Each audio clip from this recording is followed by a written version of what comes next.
quiero retomar lo de artículo 19. Por ahí muchos de ustedes vieron un tuit que puse sobre mi experiencia. Ya hablo mi experiencia con artículo 19 y lo quiero retomar porque no quiero que se preste a ningún tipo de mala interpretación de lo que dije, porque ahí les va. Ahora, en Twitter puse esto, ¿no? En donde en la mañana, pues efectivamente yo digo, bueno, el presidente López Obrador tiene razón con lo que dice en el artículo 19. Yo no estoy diciendo que el artículo 19 no haga su chamba, pero estoy diciendo que es selectivo y lo voy a seguir sosteniendo. Eh, ha sido selectivo para, y en mi percepción, entre periodistas. La forma en la que decida qué periodistas proteger y a qué periodistas no. Más bien, la forma en la que determina quién es periodista. Partamos de ahí. Edgar Monroy por ahí me decía que a él no le ha tocado, que él nunca trabajó en medios digitales, medios tradicionales, y que para él pues siempre ha tenido un trato bastante parejo por parte de Artículo 19. Digo, qué padre. En mi caso no fue así, pero no, y digo, no es solamente en mi caso, y este no es un reclamo como para decir, hey, artículo, espérame. No, por supuesto que no, pero creo que ya son varias. Les voy a contar la historia.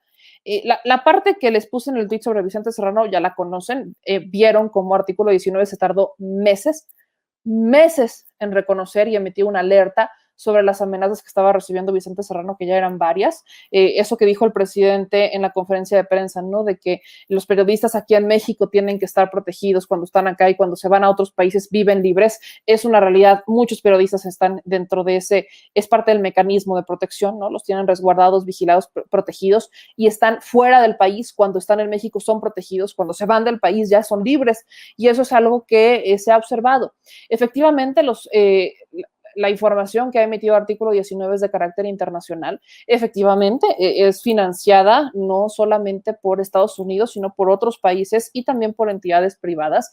Y a mi parecer, vuelvo al punto, lo que existe o la forma de decidir a quiénes proteges, a quiénes no, tiene mucho que ver con el tipo de medio de comunicación al que representes. Si es un medio de comunicación tradicional, si eres un periodista tradicional y reconocido que escribe libros, o si simplemente no lo eres. Y ahí les va la historia.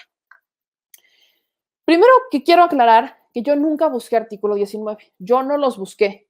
Ellos me buscaron a mí, pero me buscaron a mí tras la publicación, tras dos publicaciones, particularmente una, y es la de Milenio. En 2019, a inicios de 2019, muchos ya lo saben, es algo que mencioné en su momento y que bueno, lo repito porque es un proceso que se sigue investigando. A principios de 2019 entraron a casa de mi mamá,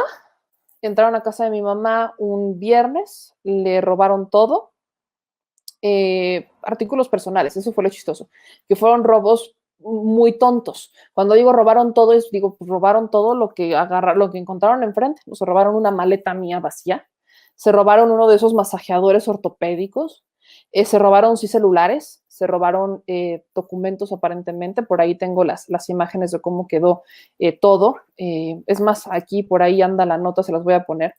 En la nota de MTP hicieron una recapitulación de todo lo que pasó. Esto hacen la nota para el 28 de enero. Estas imágenes es cómo dejaron mi casa, ¿no? Así es como la dejaron. Sacaron ropa, se llevaron ropa, se llevaron artículos personales, se llevaron collares, o sea, que no tenían mucho valor económico, pero bueno, se robaron todo lo que no valía. Personalmente a mí sí tenía un valor muy, muy importante emocionalmente, pero en artículos personales. Y exactamente 8 días después, yo estuve durante un año trabajando en la fábrica que era de mi papá, para, pues por ahí, son temas mucho más personales, ¿no? Pero estuve un año trabajando en la fábrica y exactamente a los 8 días, de trabajar ahí, realizaron un robo de 42 motores de estos, de 5.5 caballos de fuerza. Se robaron coches a escala clásicos, bolsas con CDs, DVDs, copias también de documentos y demás. Pero resulta que exactamente a los 8 días realizan el robo de esto. Yo realicé la denuncia y nadie supo nada. Absolutamente nadie supo nada. Nadie. Nadie supo nada, nadie nunca escuchó cuando movieron los motores, estaban a 100 metros de distancia de donde los sacaron y nadie escuchó absolutamente nada de cómo se llevaron 42 motores de estos que estaban en unas cajas bastante grandes. Incluso, bueno, aquí había huellas, ¿no? Había huellas que se quedaron y después el 23 de enero, pues aparece un muñequito vudú por ahí, ¿no? También nos dimos cuenta que lamentablemente semanas después, eso fue ya información que yo otorgué a la fiscalía posteriormente, pero semanas después yo instalo equipos de seguridad e intentan destruir los equipos de seguridad, ¿no? Las cámaras particularmente. El asunto es que fui a denunciar, no me pelaban, nunca llegaron los peritos, yo pedí los videos de seguridad a los vecinos, no me los quisieron dar, etcétera. Entonces, bueno, quienes conocen de cámaras de seguridad, la inmensa mayoría, las grabaciones a los 15 días se eliminan y ya estaba llegando el tiempo. Entonces, los compañeros de MTP, con esto que ya era reiterado, realizan una nota y en particular le agradezco mucho a mi querido Iván Tirso, director editorial también de MTP, que publica una columna de opinión en Milenio. Esta es la columna de opinión que en realidad desencadena todo. Esta columna de opinión en Milenio, ¿no? En donde exhibe el burocratismo por parte de la Fiscalía General del Estado de Puebla, en donde, pues en este tortuoso burocratismo que se da en los ministerios públicos, pues lamentablemente no pasa absolutamente nada. Hoy les actualizo, pues sigue sin pasar absolutamente nada, no hay elementos, no hay pruebas ni nada, porque particularmente la Fiscalía en ese momento nunca acudió en tiempo. Mandaron a los peritos ya que habrán sido 20 días después de los hechos. Una de las agentes de investigación, me acuerdo mucho porque hasta la guardé como agente Guadalupe, me dijo que ella me estaba haciendo el favor, ¿no? Que ella me estaba haciendo el favor y que si yo quería, pues yo le llevara las cosas. El asunto, mis amigos, es que cuando se publica esta nota en Milenio, inmediatamente me contactan grupos de periodistas en Puebla, me contacta la directora de comunicación social de la Fiscalía y me contacta Artículo 19. Así fue. A raíz de que se publica una columna en Milenio, una columna de opinión en Milenio, donde se habla de este tema, a raíz de que yo voy a la Comisión Nacional de Derechos Humanos a levantar una queja, ¿no? Porque las autoridades no estaban reaccionando, a raíz de que se confabulan estos dos entes, la columna de Milenio y la denuncia, la queja que interpuso ante la Comisión Nacional de Derechos Humanos, porque la estatal no me peló, eso también es nota al calce, es que me contactan, así, tal cual fue. Yo no los busqué. La neta, se los digo con toda honestidad, en ese momento mi preocupación no era ver si me contestaba Artículo 19, a ver qué hacía o qué no hacía. Yo tenía preocupaciones mucho más grandes que tenían que ver con el robo particularmente, con las autoridades, con el dinero que se perdió, con la seguridad de mi casa, de mi mamá, porque encañonaron a mi mamá en ese momento. Entonces, me preocupaba muchas otras cosas que no tenían mucho que ver con Artículo 19, así que yo no los busqué. Ellos me buscan a mí y en Twitter, digo, bendito sea guardar las cosas, es que aquí vienen las conversaciones, ¿no? Como pueden ver, el 30 de enero de 2019, esta columna de opinión se publica el 30 de enero, aquí está la fecha, el 30 de enero se publica en la madrugada y el 30 de enero yo recibo el mensaje de Julio César Collin de Artículo 19. Artículo 19 de la Ciudad de México. Julio me dijo que si me podía marcar, en ese momento pues yo estaba en la fiscalía, yo acudí a hacer ampliaciones de declaraciones en ese momento y aquí pasó del 30 de enero al 1 de febrero, donde me dijo que había tenido un incidente con su celular y me pidió hablar por teléfono. En esa llamada, Julio César Collin me pidió que por favor le explicara el caso. Él me dijo de quiénes eran y qué hacían y todo esto. Y me dijo pues que le explicara el caso. Me preguntó que qué investigaciones o que si yo pensaba que estuviera relacionado con mi trabajo periodístico. Le dije que no tenía idea. Me preguntó que qué investigaciones habíamos hecho para que ellos pudieran determinar. En ese entonces nosotros teníamos activas 3 en la Neta Noticias. 1, sobre un helicóptero en Tabasco, ¿no? Que ya también se los enseñé acá en este espacio. Es un helicóptero que lamentablemente el gobierno del estado de Tabasco habría utilizado con promesa de compra. Nunca lo compraron, le deben 6 millones de pesos al dueño del helicóptero y lo utilizaron para principalmente viajes turísticos. Para comprarlo habrían solicitado recurso de Pemex, 18 millones de pesos para comprar este avión, era una Augusta, eran para, no es cierto, no era una Augusta, compraron después una Augusta, 18 millones de pesos de Pemex los obtuvieron para hacer la compra de este helicóptero que presuntamente pues sería para actividades relacionadas contra el combate al huachicol. Nunca pasó, usaron durante meses el helicóptero, meses lo usaron, nunca le pagaron un peso, los propietarios se quedaron con cara de ¿qué onda? Después argumentaron que había un fraude, que no sé qué, compraron presuntamente una Augusta y nunca apareció la Augusta. Entonces, bueno, hablábamos de un desfalco de dinero importante hacia Pemex de 18 millones y por parte de las autoridades, pues que se clavaron mínimo 6 millones de pesos usando un helicóptero gratis, ¿no? Con una promesa de compra. También en ese momento estábamos investigando y nos llegó información sobre el gobierno de Campeche, de Alejandro Moreno Cárdenas. Fue justamente en ese periodo donde estábamos investigando las finanzas del gobierno del estado de Campeche. Cuando nos contestan las autoridades, también es algo que les he comentado, que nos contestaron las autoridades que no tenían facturas de lo que le daban a los medios de comunicación porque ellos no tenían el CFDI, ¿no? Ahora resulta, no sé cómo emitían facturas. Bueno, pues justamente dijeron eso, que no emitían facturas porque pues, ellos no tenían CFDI. Entonces, esas dos investigaciones estábamos llevando a cabo y la tercera era ya sobre Isabel Miranda de Wallace. Ya habíamos hecho videos sobre Isabel Miranda de Wallace para ese entonces y esas eran 3 investigaciones que teníamos particularmente en activo. A la par, obviamente, había otras notas, unas más locales que otras. De hecho, en una de estas habríamos entrevistado, esa entrevista ya nunca la encontré porque no salió, a una ex candidata del Partido Verde, eso fue en 2018 de eso, un año antes, ex candidata del Partido Verde para la alcaldía de Puebla, Paola Migoya, que es archienemiga del gobierno de López Obrador y la retuitea a tiro por viaje Javier Lozano y todos ellos, argumentando, ¿no? Se le fue encima al gobierno del presidente, se le fue encima a la campaña del presidente López Obrador, acusó a los hijos y todo, y es súper frena últimamente, pero era porque en Morena había intentado que le dieran la candidatura y no se la dieron, entonces trae ese hate.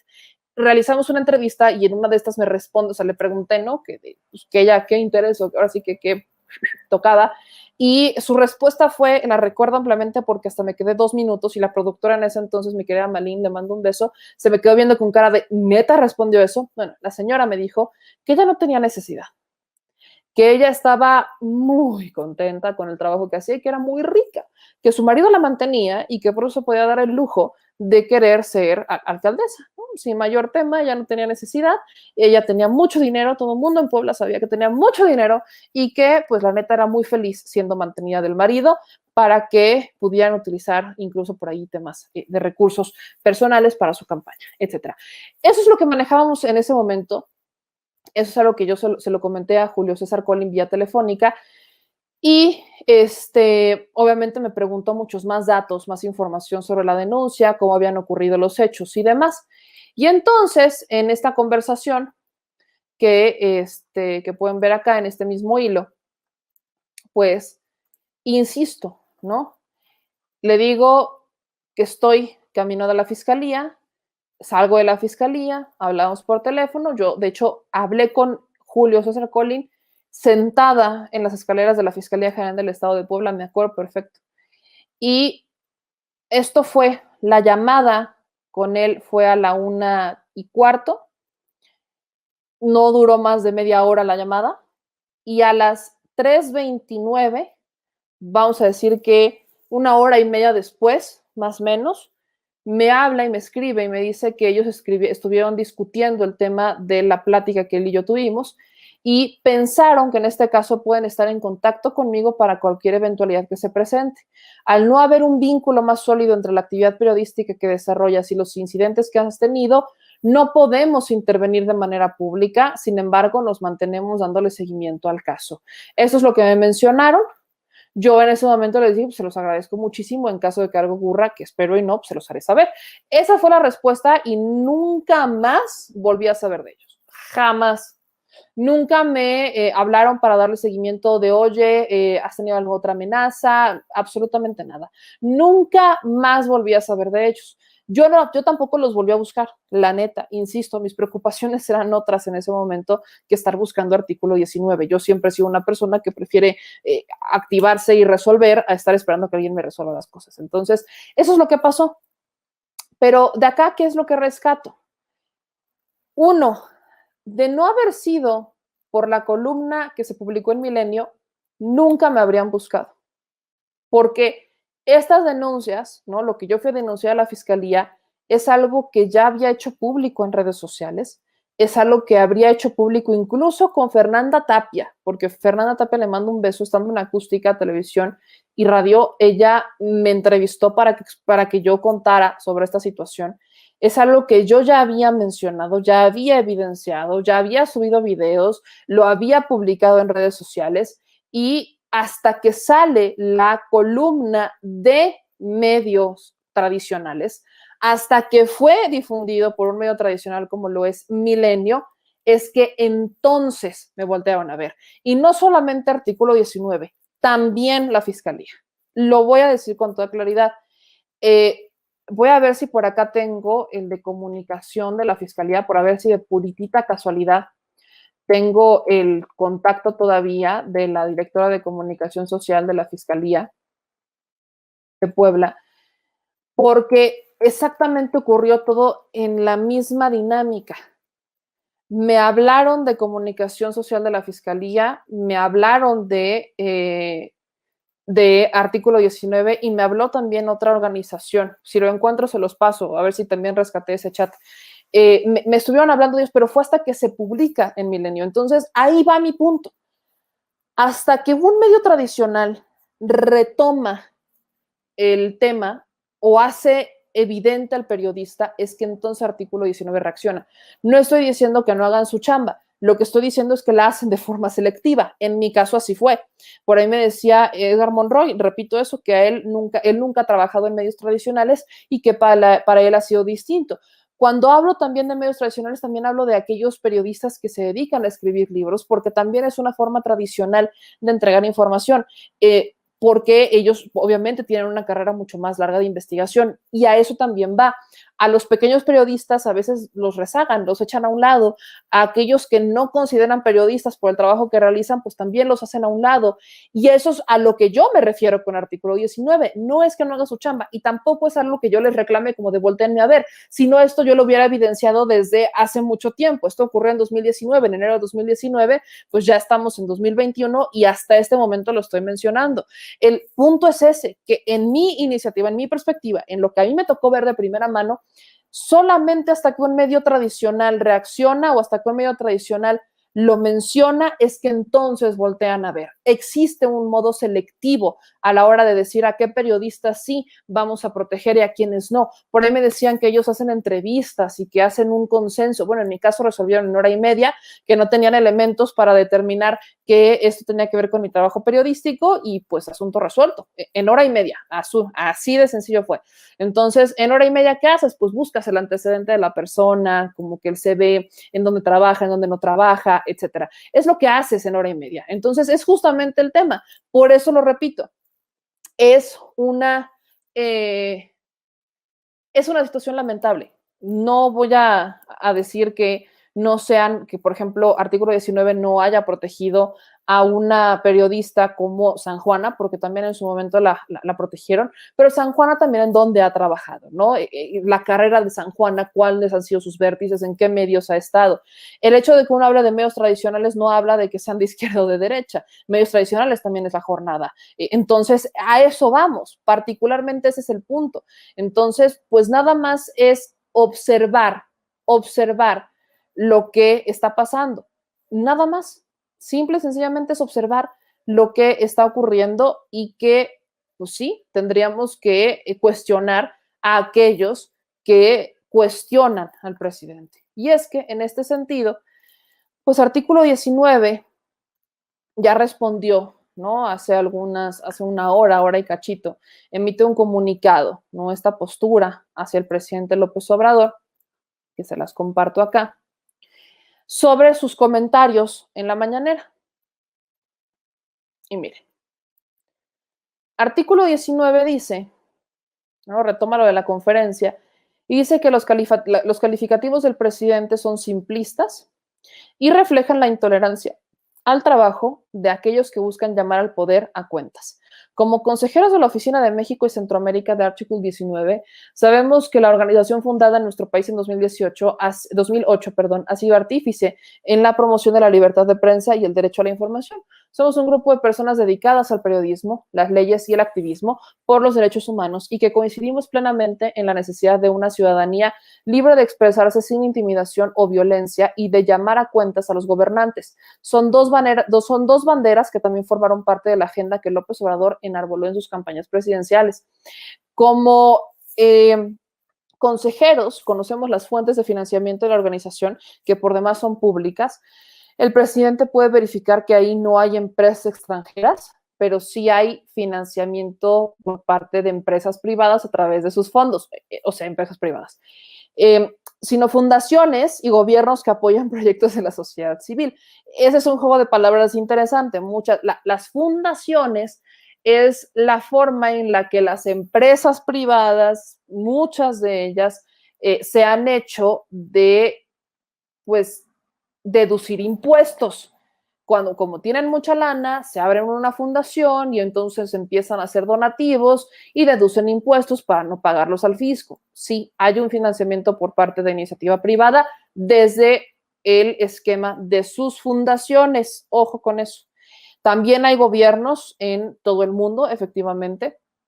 Parte del financiamiento que proviene de la Agencia para el Desarrollo Internacional del Gobierno de Estados Unidos, que también ha aportado fondos para iniciativas de derechos humanos en las que participa el propio gobierno federal. Pero más allá, vemos con preocupación la forma en que el presidente se ha alejado de los atributos de una sociedad democrática.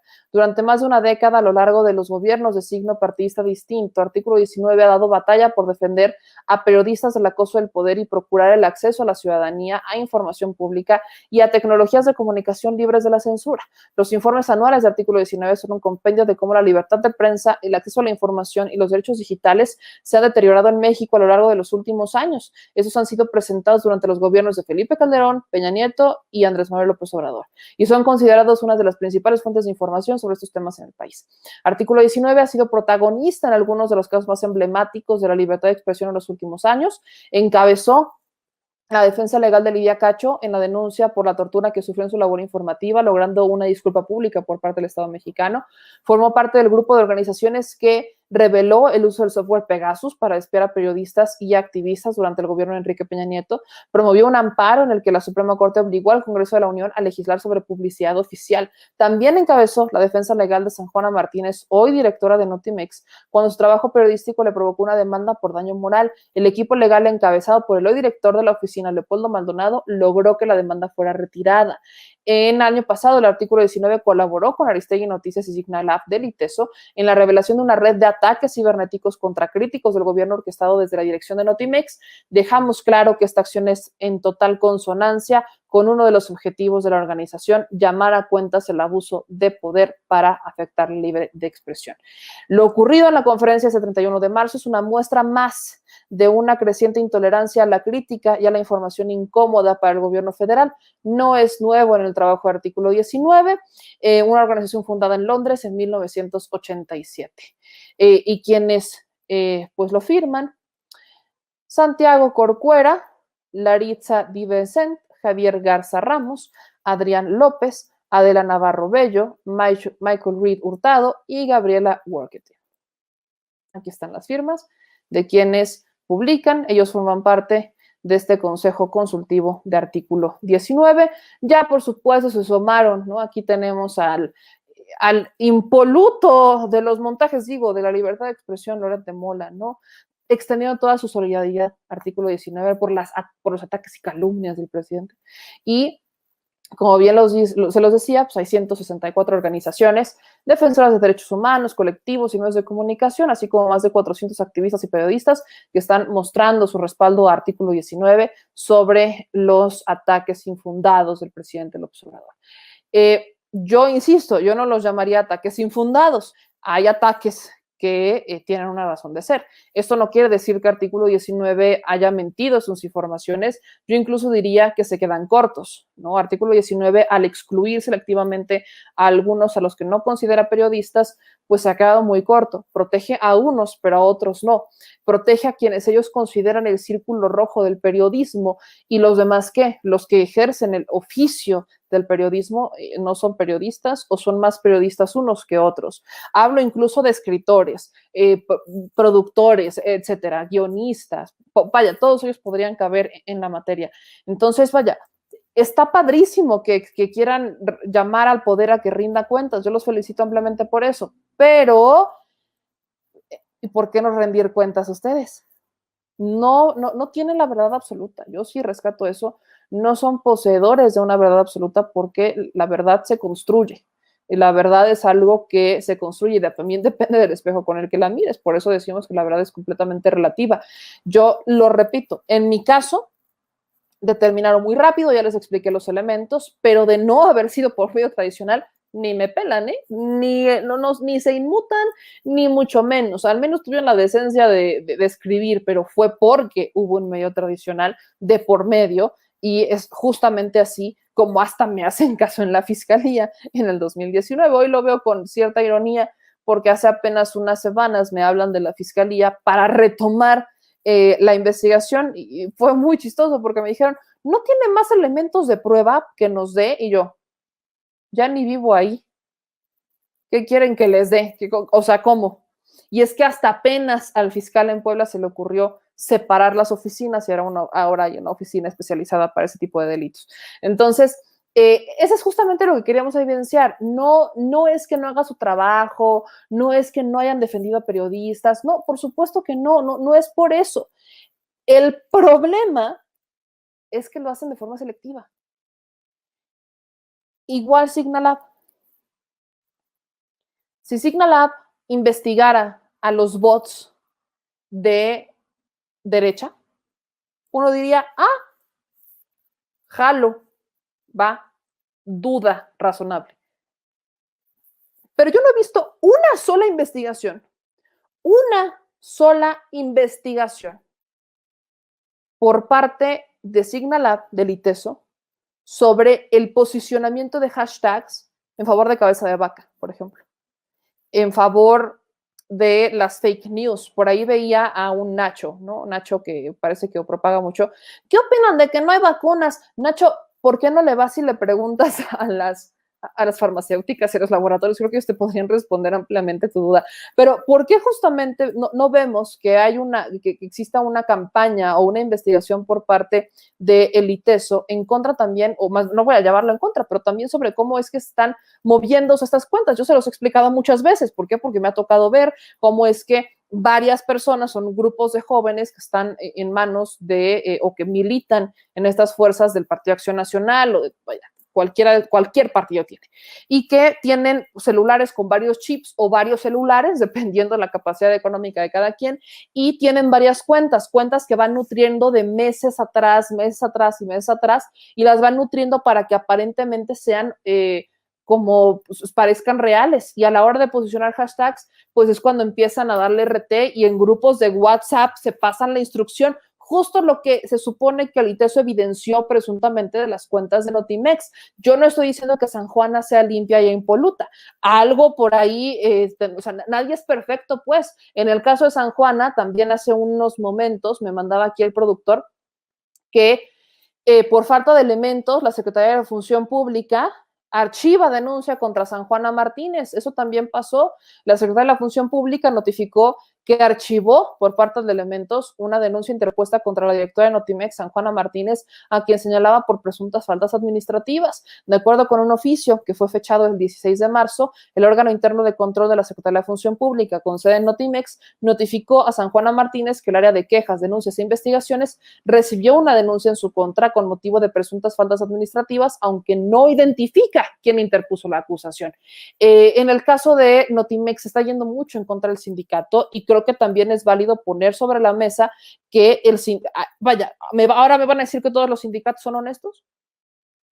Ahora me van a decir que todos los sindicatos son impolutos y que son súper protectores de los trabajadores. O sea, hay dos lados de la historia, que si San Juana se le está yendo muy rudo, que San Juana ha cometido faltas administrativas o que quizás está haciendo cosas justas y que lamentablemente pues, los sindicalizados no lo están recibiendo bien. Creo que aquí hay dos cosas que no se han terminado porque no hay diálogo, ¿no? ¿Cuántos meses llevamos viendo esos problemas entre San Juana y Notimex y persisten, y persisten, y persisten? Creo que aquí lo que estábamos esperando es algo objetivo y no hubo objetividad ni por parte del ITESO ni por parte de Artículo 19. Entonces, justamente cuando vemos que esto no hay, que no hay un balance, cuando vemos que no hay objetividad, cuando vemos que no existe una dinámica por parte de aquellos que dicen, es que vamos a investigar y vamos a poner un piso parejo sobre quiénes son bots y quiénes no, pues creo que es justamente lo que hacía falta y aquí pues nunca pasó. Entonces, pues sí, sigan respaldando artículo 19. Yo insisto, yo no digo que artículo 19 mienta sus informes, yo digo que se queda corto porque está excluyendo de forma selectiva a aquellos a quienes no considera periodistas, porque no trabajan en un medio tradicional, porque no escriben libros y se los venden o los trabajan con las editoriales, o porque simple y llanamente pues no están en radio o en televisión. Y creo que eso es particularmente lo que sí quería dejar bastante claro.